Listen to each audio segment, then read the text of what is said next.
नमस्कार दोस्तों, गुरु जी की पाठशाला में आपका स्वागत है। जैसे कि मैंने बताया था इंट्रोडक्शन क्लास में कि आप लोगों को हाई स्कूल और इंटर की प्रैक्टिस सेट के माध्यम से आपकी प्रैक्टिस कराई जाएगी। तो आप लोग सबसे पहले हमारे गुरु जी पाठशाला चैनल को सब्सक्राइब करेंगे, लाइक करेंगे और शेयर करेंगे, जिससे आपको आने वाली वीडियो लगातार मिलती रहे।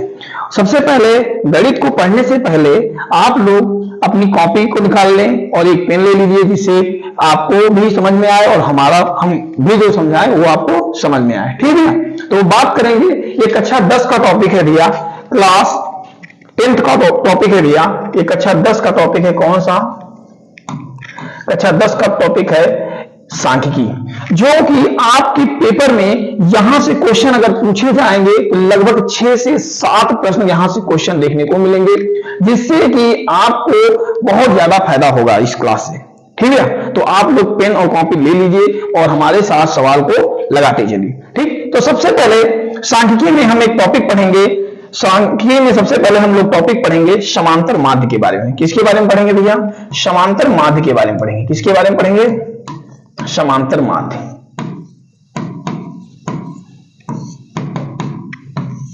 समांतर माध्य क्या होता है, इसके बारे में हम लोग जानेंगे कि समांतर माध्य है क्या। तो समांतर माध्य आप लोग जानते भी होंगे या आपने कक्षाओं में पढ़ा भी होगा कि समांतर माध्य क्या होता है। तो समांतर माध्य होता है भैया, समांतर माध्य पदों की समांतर माध्य बराबर होता है पदों की संख्याओं का योगफल। पदों की संख्याओं का योगफल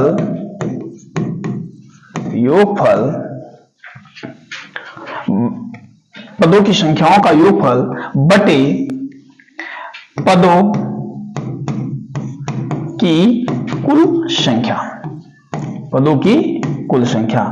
तो समांतर माध्य का ये फॉर्मूला होता है भैया कि समांतर माध्य बराबर, अगर आपसे क्वेश्चन पूछता है समांतर माध्य बराबर क्या होता है, तो पदों की संख्याओं का योगफल बटे पदों की कुल संख्या। इसके बारे में हम लोग जानेंगे। ये समांतर माध्य हमारा भैया, इसको हम निकालना जानेंगे। तो हमारा जो पहला क्वेश्चन आपको मिलेगा वो समांतर माध्य से मिलेगा कि समांतर माध्य को कैसे निकालेंगे। जैसे एग्जाम्पल के रूप में हम लोग समझते हैं कि कैसे समांतर माध्य निकाला जाएगा। मान लो एक उदाहरण दिया है आपका, कोई भी एक उदाहरण दिया है। मान लीजिए दिया है 2, 3, 4, 5, 6, 7, 8, 9। ये संख्याएं दी हुई हैं।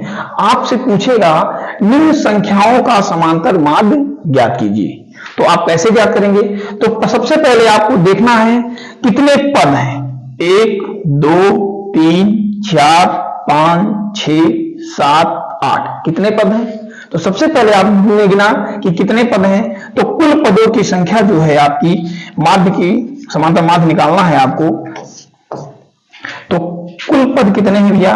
1, 2, 3, 4, 5, 6, 7 और 8। कितने पद हैं भैया? 8 हैं। अब हम लोग क्या करेंगे? पदों की संख्याओं का योगफल करेंगे। पदों की संख्याओं को क्या करेंगे भैया? जोड़ेंगे। तो सबसे पहले करेंगे 2 plus 3 plus 4 plus 5 plus 6 plus 7 plus 8 plus 9। तो इन संख्याओं को सबसे पहले हम लोग जोड़ेंगे। तो जोड़ के देखिए कितना आ रहा है। 2, 3, 5, 5, 4, 9, 9, 5, 14, 14, 6, 20, 20, 7, 27, 27, 8, 27, 8, 35, 35, 9, 35, 9, 44। कितना होगा भैया? 35, 9, 44। तो योगफल आ गया भैया 44। पदों की संख्या कितनी थी? कुल पद कितने थे? 8। अब आप लोग इसको भाग करके निकालेंगे। कैसे कटेगा? तो ऐसे कर लेंगे आप लोग। 8 से 8 40 कितनी बार में गया भैया? 5 बार में गया। कितना बचा? फिर दशमलव लगाया भैया, 0 बनाया। 8 40। ठीक, तो समांतर माध्य बराबर कितना आया भैया इसका? तो समांतर माध्य जो इसका आया भैया वो कितना निकल के आया? 5.5 निकल के आया। कितना आया भैया? 5.5। आशा करता हूं कि ये समांतर माध्य निकालने की जो विधि मैंने बताई है ये आपको समझ में आई होगी। तो आगे नेक्स्ट चलते हैं, क्वेश्चन पर देखते हैं कि कैसे क्वेश्चन को लगाया जाएगा। हमारा पहला क्वेश्चन है कि प्रथम 5 अभाज्य संख्याओं का माध्य ज्ञात कीजिए, यानी समांतर माध्य ज्ञात करना है। तो प्रथम 5 अभाज्य संख्याओं का माध्य हम कैसे ज्ञात करेंगे, तो मैंने बताया है समांतर माध्य बराबर पदों की संख्याओं का योगफल बटे पदों की कुल संख्या। तो सबसे पहले इसमें कह रहा है अभाज्य संख्या, तो आप लोग पढ़े होंगे 9th में या कक्षा 8 में पढ़े होंगे या 6-7 में पढ़े होंगे कि अभाज्य संख्याएं कौन सी होती हैं। तो सबसे पहले हम लोग जानेंगे अभाज्य संख्याएं कौन सी हैं। सबसे पहले हम लोग क्या जानेंगे भैया, अभाज्य संख्याएं कौन सी हैं। आप लोगों को पता भी होगा कि अभाज्य संख्याएं कौन सी हैं, तो आप लोग कमेंट बॉक्स में जरूर बताएंगे कि अभाज्य संख्याएं कौन सी होती हैं। अभाज्य संख्याएं ये वे संख्याएं होती हैं भैया, ये वे संख्याएं होती हैं, ये वे संख्याएं होती हैं, संख्याएं होती हैं जो एक तथा स्वयं से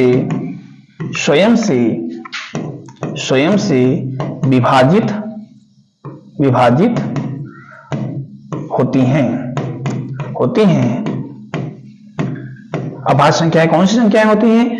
अभाज्य संख्याएं वे संख्याएं होती हैं जो एक तथा स्वयं से विभाजित होती हैं। कौन सी संख्याएं कहलाती हैं भैया? अभाज्य संख्याएं कहलाती हैं। तो इसमें कह रहा है प्रथम 5 अभाज्य संख्याओं का माध्य ज्ञात कीजिए।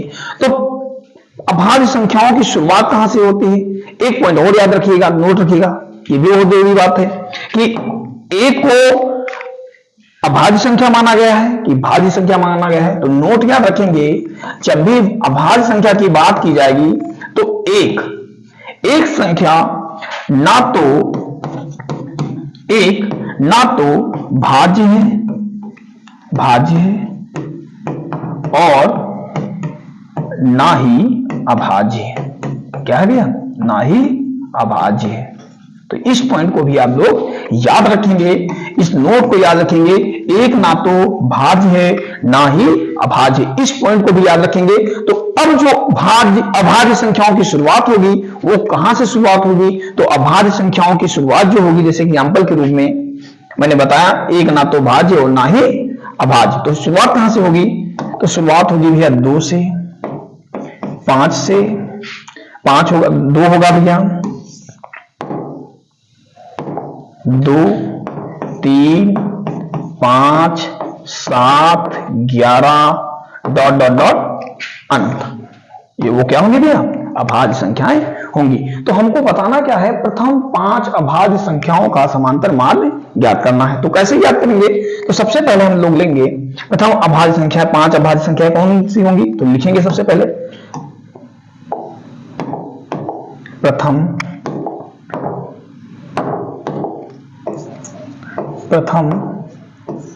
5 अभाज्य संख्याएं। तो प्रथम 5 अभाज्य संख्याएं कौन कौन सी हैं? मैंने अभी बताया, जिनकी शुरुआत कहां से होगी? एक ना तो भाज्य और ना ही अभाज्य। तो शुरुआत कहां से होगी भैया? 2 से होगी, 3 से होगी, 5 से होगी, 7 होगी और 11 होगी। तो प्रथम 5 अभाज्य संख्याएं कौन कौन सी हो गई भैया? 2 हो गई, 3 हो गई, 5 हो गई, 7 हो गई, 11 हो गई, 13 हो गई, 17 हो गई, 19 हो गई, ऐसे ही डॉट डॉट करते आगे चले जाएंगे। तो सब हमसे पूछ कौन सी संख्या रहा? प्रथम 5 अभाज्य संख्याओं का माध्य ज्ञात कीजिए। तो कैसे ज्ञात करेंगे भैया? मैंने फॉर्मूला बताया, समांतर माध्य बराबर क्या होता है? तो समांतर माध्य बराबर मैंने बताया, समांतर माध्य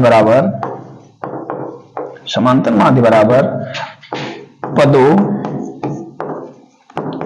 की संख्याओं का योगफल, पदों की संख्याओं का योगफल बटे पदों की संख्या, पदों की कुल संख्या। ये मैंने फॉर्मूला बताया। अब हम लोग सबसे पहले इस फॉर्मूले में रखेंगे वैल्यू को। रखते हैं भाई, कैसे रखते हैं देखते हैं। तो सबसे पहले कितने पद कह रहा है? 5 कह रहा है। यहां पे करेंगे भैया 5 कर लिया, फिर इनको ऐड करना है, 2 + 3 + 5 + 7 + 11 ये करना है। तो 11 × 7 = 18, 18 20, 20 × 5 = 25, 25 × 3 = 28। कितना हो गया भैया? 28। तो कितना आया भैया 28/5। अब इसको काटेंगे भैया, 5 से इसको भाग करेंगे 28 को, योगफल कितना आया 28 आया। इसको भाग करेंगे भाई, 5 से करते हैं, 5 25, कितना बचा 3 बचा भैया, दशमलव लगा 0, 5 से का 20, तो पूरा पूरा कर गया। तो हमारा समांतर माध्य जो निकल के आया वो कितना निकल के आया भैया, समांतर माध्य बराबर कितना निकल के आया हमारा,